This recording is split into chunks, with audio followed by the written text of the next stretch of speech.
Alright, as mentioned in my State of the Channel YouTube video of a few days or weeks or who knows in the past, I said I wanted to go ahead and return to the Library of Napoleonic Battles from the Operational Studies group, Kevin Zucker, and continue on. I did do a playthrough of Quatre Bras from Napoleon's Last Gamble already on my YouTube channel, so and I had been talking about actually moving over to Spain and doing, I believe it's pronounced the Battle of Corunna, one map, not a lot of counters, so I'm looking at that too, reviewing the rules. But in the interim I did place an order to Noble Knight to pick something up I've been looking at for a while. I actually picked two things up, and while we're not doing an unboxing here of Napoleon's Last Gamble, the things I did pick up are directly related to it, and that's the expansion packs. So there's two of them, and the first one I want to look at here is what they call expansion kit number 1, Highway to Brussels, and it adds on to Napoleon's Last Gamble. So you got to have the game itself, then you can buy this. It runs a little over $20. I just got it from Noble Knight because I had a discount code at the time and they had it in stock. But what this expansion does, basically it covers, I don't know the directions, but before actually the Battle of Quatre Bras and perhaps Ligny, the French had to cross the Sambre River, which wasn't an easy task. So what this expansion allows you to do, amongst other things, is recreate that crossing, see if you can do better or worse.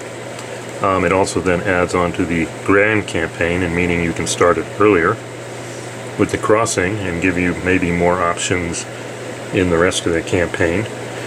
Then there's this hypothetical battle here, Excelis, I don't know if I'm pronouncing that right. And then they do mention you can create your own scenarios with some materials available on the OSG website for you to kind of calculate where the armies are located at certain times and distances if they pick different routes. I guess that's what that means. So adds more flexibility to the game. So with that said, let's look at the components here.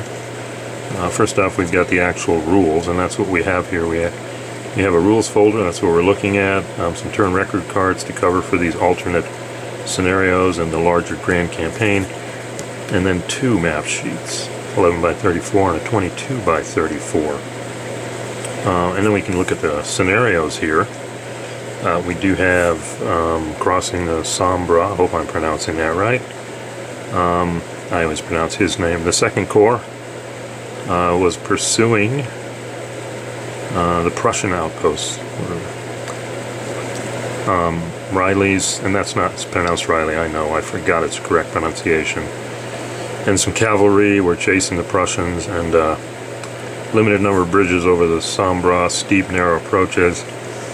So this looks like a day battle, where you can see if you can do better than the French did originally.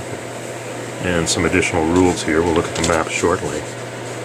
So you can play that as its own scenario, just that precursor, Sambre. I think here's the information on the Grand Campaign edition. So then it starts there and then it continues. This goes all the way to 19 June, which seems to be past when the original battle was. So, and there's turn record cards provided for that. So you're expanding the Grand Campaign here, and they give you rules, etc. And then this battle here on the 19th, which means it's expected to be, this was probably after the time period of Waterloo. This scenario assumes none of the Prussians marched to Wavre, I don't know my French pronunciation, Wavre, whatever. Hence Waterloo would have been a rearguard action, and this may have been very strong ground about 1.5 miles in front of Brussels. Okay, so this is a kind of a hypothetical saying the Prussians acted differently. So the main battle didn't happen at Waterloo, that was just a rear guard for Wellington, and then he met up with the Prussians just in front of Brussels. Okay, so this is a total hypothetical. The main battle actually happened on 19 June in front of Brussels instead of earlier in Waterloo. And here's the information on creating your own scenario if you want to do that. And it does mention, Interpol. You have to try to figure it out. Set up information, charts available on the website to do different timing, etc., and generate your own scenarios. So that's pretty good.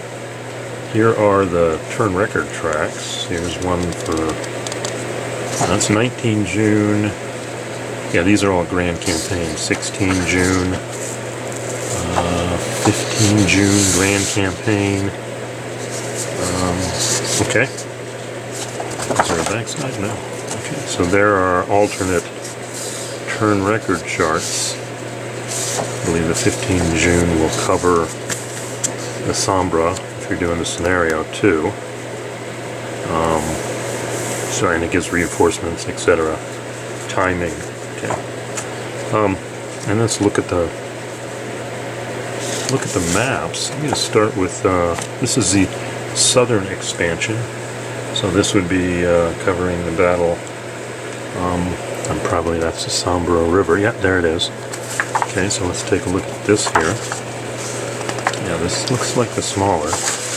Oh, this does look like a southern expansion. You can see here it starts over here, and then the Blue River in the main area is the Sombra, and we have alternate, I guess, and then what you're recreating is the battle along the crossings here. See if the French can get across and get in a better setup position for the next day vis-a-vis Quatre Bras.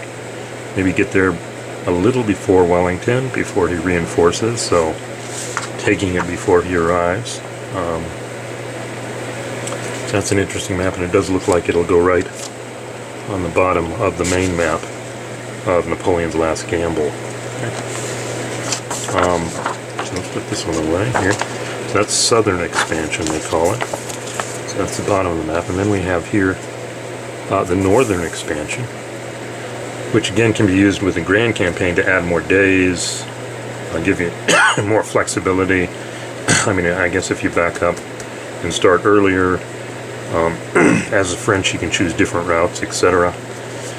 But if things had gone like Napoleon hoped, where I guess the Prussians didn't react as fast, they would have had a battle, and here's Brussels right there. I mean, in all its glory.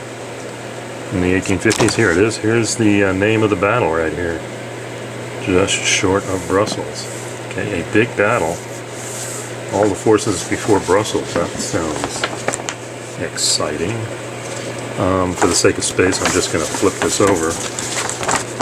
And I guess these are other ways to approach. Coming up through here. And then ultimately you're up here, and this can be its own scenario too. There's Brussels with 15 victory points. Oops, can't see it. 5 victory points here, 15 victory points here. Entry points. So yeah, this is a hypothetical right before the city. So definitely adds something tempting to try out. Those two separate battles right there are pretty tempting. The historical battles to cross the Sombra, and then the hypothetical battle in front of Brussels if things hadn't worked out, with the major battle being in Waterloo, but it's just a rearguard action. So that is expansion 1. There we go. Let's put this up here. There we go, that's expansion 1. Now I did also pick up the second expansion, similar price, and this I believe broadens it out, which you can tell by reading down here. Now you can't use expansion 2 unless you have expansion 1, because the goal is gives Napoleon options here. Napoleon could have just bypassed Waterloo completely, marching him via an alternate route, and I think it's via Hall, H-A-L, however you pronounce that. So this now expands it even further give Napoleon those options. And I think the components are going to be similar. Here's a little Merida. Expansion kit. This is the game equipment from Napoleon's Last Gamble and Expansion Kit 1. New Anglo-Allied setup and arrival information for a new WX map. Is French and Prussian scenario setup unchanged. Components, a map sheet, one map sheet, 2 setup cards, casualty record card, this study folder, and some turn record cards. Other things required, and it tells you where they come from, but if you have Napoleon's Last Gamble and Expansion 1, you should be good to go. We're doing a little writing here. Yeah, Wellington had anticipated multiple attack routes toward both Mount St. Jean and Hal. Most concerned about outflank his position at Mount St. Jean. Of course, 17,000 men would be positioned at Hal and would form a point of support. Okay. Still obsessed with the need. So Wellington was concerned about this route. So this gives you the ability to recreate that. So there is a Hal scenario battle here, one map, and it assumes main crossing was at Mons, not Charleroi, which I did see on that southern expansion. So he shifted to this alternate route, and basically Wellington was ready to shift his troops and had positions set for Hal,